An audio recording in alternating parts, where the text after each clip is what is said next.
Welcome to the third topic of daily scan. इस topic में अपन बात करेंगे यूएनएलएफ की पीस डील के बारे में, जो कि सेंटर के साथ रीच आउट हुई है। क्या है यूएनएलएफ और मणिपुर वॉयलेंस से इसका क्या रिलेशन है, और मणिपुर वॉयलेंस के कुछ बेसिक फैक्ट्स एंड फिगर्स की बात करेंगे। तो सबसे पहले यूएनएलएफ क्या है। यूएनएलएफ एक ऑर्गेनाइजेशन है, यूनाइटेड नेशन लिबरेशन फेडरेशन। ये एक मणिपुर बेस्ड ऑर्गेनाइजेशन है। इस ऑर्गेनाइजेशन को सेंटर ने UAPA that is unlawful activities and prevention act के अंदर एक बैंड ऑर्गेनाइजेशन डिक्लेयर किया था। मतलब कि ये ऑर्गेनाइजेशन एक तरीके से, हालांकि टेररिस्ट नहीं था, मान सकते हो आप, अनलॉफुल या एक तरीके की टेररिस्ट एक्ट ऑर्गेनाइजेशन की तरह डिक्लेयर किया गया था। अब ये एग्रीमेंट क्या है कि इस ऑर्गेनाइजेशन ने बोला है कि हम अपने आर्म्स को छोड़ देंगे, हम सारी की सारी अनलॉफुल एक्टिविटीज को छोड़ देंगे, और हम कॉन्स्टिट्यूशन ऑफ इंडिया यानी कि जितने भी लॉस ऑफ द लैंड हैं उसके अंदर हम फॉलो करेंगे। This is a broader idea of the agreement. जो ज्यादा फर्दर डिटेल्स हैं इस एग्रीमेंट के बारे में वो अभी तक रिलीज नहीं हुई है। ऐसा पहले भी हुआ था, यदि आपको याद होगा तो 2020 में के एन रवि सर के साथ एग्रीमेंट हुआ था नागालैंड के कुछ ग्रुप्स का। वो उनकी डिटेल्स अभी तक रिलीज नहीं हुई। फिर वो एग्रीमेंट काफी टाइम तक कंट्रोवर्सी में रहा एंड टिल डेट एग्रीमेंट के रिलेटेड काफी कन्फ्लिक्ट्स हैं। तो क्या है कि नॉर्थ ईस्ट एक ऐसा रीजन है जहां पर बहुत सारी ट्राइब्स मौजूद हैं, और उनके जो एरिया ऑफ कन्फ्लुएंस हैं, जो उनकी टेरिटरी है, वो ओवरलैपिंग है। आइडेंटिटीज को लेके बहुत सारी कन्फ्लिक्ट हैं। इसी वजह से कोई भी एग्रीमेंट की फाइनल डिटेल्स में कंफ्यूजन होता है। जैसे कि कहा गया है, devil lies in the details, और यहीं से प्रॉब्लम खड़ी होती है। इस वजह से ये प्रॉब्लमैटिक है। अब फिलहाल अपन इस ऑर्गेनाइजेशन के बारे में जानते हैं और थोड़ा सा और मणिपुर वॉयलेंस के बारे में समझेंगे। तो अब हुआ क्या, जब भी कोई फाइनली यदि अपन सिचुएशन समझते हैं, कोई पीस डील बनती है, तो उसको मॉनिटर करने के लिए एक कमिटी बनेगी। वो कमिटी ग्राउंड लेवल की सिचुएशन को मॉनिटर करती है। This is how framework works. यहां पर भी कुछ ऐसा ही होगा। यदि देखेंगे, ऐसा पहली बार नहीं हुआ है कि जो एमएचए है, ministry of home affairs government of India का, वो इन पार्टीज के साथ एग्रीमेंट आया है। ऐसा फ्रीक्वेंटली होते रहता है।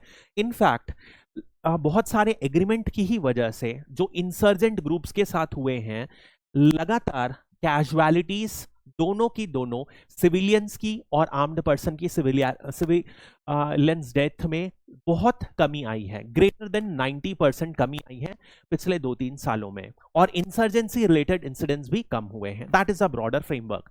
हालांकि इस सब बैकड्रॉप में आपको याद रखना चाहिए कि अभी मणिपुर की जो स्थिति है, जो मणिपुर वॉयलेंस और जितना भी लॉ एंड ऑर्डर सिचुएशन है, वो अभी इस साल वर्स्ट से वर्स्ट फेस में बदली है।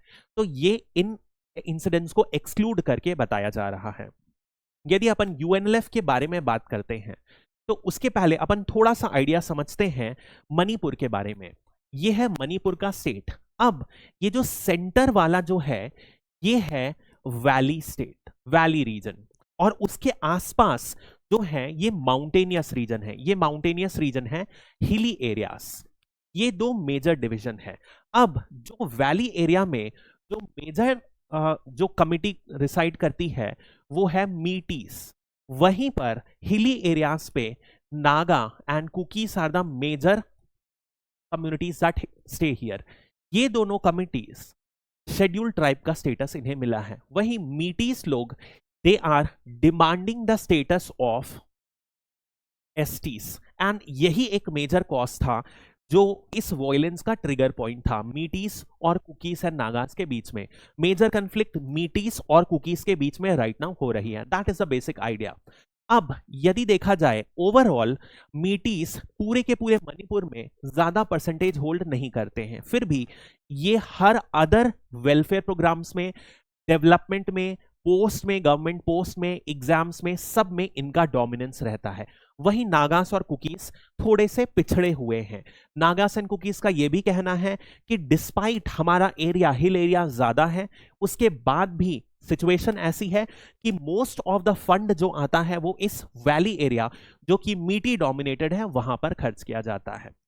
सिचुएशन ऐसी है कि मीटी, बिकॉज क्या है, एसटी नहीं है तो मीटीज इन एसटी एरियाज में लैंड नहीं खरीद सकते हैं, but Nagas and cookies valley में जाके लैंड परचेस कर सकते हैं बिकॉज दे आर एसटीज। ये हर जगह होता है, एसटीज की लैंड परचेस नहीं कर सकते हैं। This is the basic idea. The basic configuration of Manipur is valley and hill. This is the basic thing that we need to remember. अब इसी को ध्यान में रखते हुए जो यूएनएलएफ था वो one of the oldest Manipur valley का इंसर्जेंट ग्रुप था। मतलब कि ये कौन सा किसके डोमिनेंट था, ये मीटी सपोर्टर ग्रुप था। That is a basic idea. 1960s में ये फॉर्म हुआ था और उस समय से ही एक प्रोमिनेंट डिमांड थी कि एक सेपरेट मीटी स्टेट ऑफ मणिपुर बनाया जाए। मतलब कि मीटी लोगों के लिए एक सेपरेट स्टेट, स्टेट मतलब यहां पे नेशन की बात हो रही है, एक सेपरेट स्टेट की बात हो जाए। That is the idea. जैसे कि नॉर्थ ईस्ट में जो पॉलिसी गवर्नमेंट ऑफ इंडिया ने फॉलो किया था कि कहीं पर भी लॉ एंड ऑर्डर सिचुएशन होती है एक, तो यदि कोई भी सेशनिस्ट डिमांड होती है तो उसे लॉ एंड ऑर्डर सिचुएशन की तरह देखा जाएगा और उसे सप्रेस किया जाएगा। तो ऐसे ही जितने भी नॉर्थ ईस्ट के सेसेशनिस्ट मूवमेंट हैं, चाहे वो अहोम्स के एक पॉइंट ऑफ टाइम में, हालांकि बहुत नॉमिनल है, मेजरली नागालैंड का रहा, फिर मणिपुर का रहा, और सबसे जो ज्यादा प्रॉब्लम थी मणिपुर, नागालैंड एंड मिजोरम की, ये दो में तो बहुत सीवियर रही। ये 1986 में सेटल हुआ था जब नया स्टेट बना, 85 में मिजो नेशनल फ्रंट के साथ एग्रीमेंट हुआ था। एंड नागालैंड की यदि बात करें तो ये 1960s में जब स्टेट बना तो उसके पहले एग्रीमेंट होकर ये सेटल हो गया था इशू। अब दोनों के दोनों में सेशनिस्ट डिमांड को कभी भी गवर्नमेंट ऑफ इंडिया ने एंटरटेन नहीं किया है, बल्कि उसे लॉ एंड ऑर्डर सिचुएशन मान के सप्रेस किया है। लेकिन यदि कोई ऑर्गेनाइजेशन अपनी जेन्युइन ग्रीवेंसेस को डेमोक्रेटिकली लेड मेथड्स या कॉन्स्टिट्यूशन में जो मेथड है उन मेथड्स के थ्रू अपने ग्रीवेंसेस को रेस किया जाता है, तो उसके लिए गवर्नमेंट ऑफ इंडिया ने उनके लिए बहुत सारी डिमांड्स दी थी। जैसे कि 6th शेड्यूल एक था सबसे पहले, फिर then there was provision of UTs दिया गया था, उसके बाद भी नहीं हुआ तो सेपरेट स्टेट की डिमांड दी गई, उसके बाद भी देखा गया तो स्पेशल कैटेगरी स्टेट्स दिया गया। मतलब कि सारे के सारे में greater power to the local people का आइडिया दिया गया है। तो this is the idea. 1960s में जब डिमांड हुई तो इनकी एंटरटेन नहीं हुई, तो बाद में ये डिमांड आप देखोगे इंडिपेंडेंट सोशलिस्ट मणिपुर के रूप में चेंज हो गई। पहले इंडिपेंडेंट थी और बाद में ये इंडिपेंडेंट की जगह ये चेंज हो गई with in part of India, ये डिमांड में चेंज हो गई। That is a broader framework. अभी भी यदि देखें तो इस ऑर्गेनाइजेशन के दो पार्ट्स हैं, बहुत बार स्प्लिट हुआ अपन देखेंगे राइट नाउ, पम्बे एंड सेकंड इज कोइरिंग। ये दो मेजर फैक्शंस हैं। ये जो अभी का सरकार के साथ एग्रीमेंट हुआ है वो केवल और केवल पम्बे के साथ हुआ है, कोइरंग इस एग्रीमेंट का पार्ट नहीं है। मतलब ये इन्होंने आर्म्स को सरेंडर या गिव अप करने का अभी तक एग्रीमेंट साइन नहीं किया है। They would be withholding the violent path. यदि अपन बात करें तो इस ऑर्गेनाइजेशन ने एक आर्मी अपनी 1990 में सेटअप कर दी थी और उसके बाद से ये रिवॉल्यूशनरी वॉयलेंट वेज को यूज करके इंडियन गवर्नमेंट के साथ वॉर वेज करने लगे, जितने भी गवर्नमेंट इंस्टीट्यूशंस के साथ हैं। इसी वजह से रिसेंटली इन्हें यूएपीए के, इसी साल 2023 में ही इन्हें यूएपीए के अंदर बैन किया गया था। और यदि अपन देखें, अब सबसे बड़ी बात यदि अपन नॉर्थ ईस्ट की देखें तो द आइडिया इज ये जो सारे के सारे जितने भी बॉर्डर स्टेट्स हैं, यहां पर आया अरुणाचल प्रदेश, देन नागालैंड, देन मणिपुर, यहां पे आया फाइनली मिजोरम एंड त्रिपुरा। ये सारे के सारे बॉर्डर किसके साथ शेयर करते हैं? ऊपर तो चाइना के साथ रहा, ये म्यांमार के साथ बॉर्डर शेयर करते हैं। And that is one major problem for Indian state. अब म्यांमार में अभी क्या हो रहा है, अपन ने देखा था जनता रिजाइम रूल कर रही है। जनता रिजाइम भी जो मेजर इंडिया बॉर्डर स्टेट्स हैं, खासकर मिजोरम के पास, वहां पर क्या हो रहा है, इनका रूल कम हो रहा है। तो इन बॉर्डर एरियाज में rebel fractions are taking over.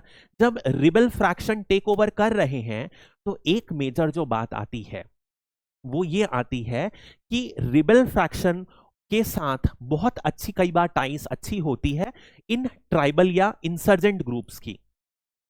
Insurgent groups इनके साथ मिलकर म्यांमार बॉर्डर के आर पार होते रहते हैं। तो जब इंडियन गवर्नमेंट ने अटैक भारी किया, म्यांमार चले जाएंगे, फिर म्यांमार से अटैक करना हुआ तो इधर आ गए। इस वजह से जो म्यांमार के बॉर्डर हैं, ये एरिया कौन सा है, बहुत सारी रिवर्स हैं, एक्सट्रीमली फॉरेस्टेड रीजन है, डेंसली फॉरेस्टेड एरिया है।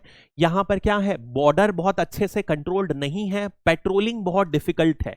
इन्हीं सब वजह से क्या हुआ, पोरस बॉर्डर है, पोरस बॉर्डर में आर पार होना बहुत आसान होता है।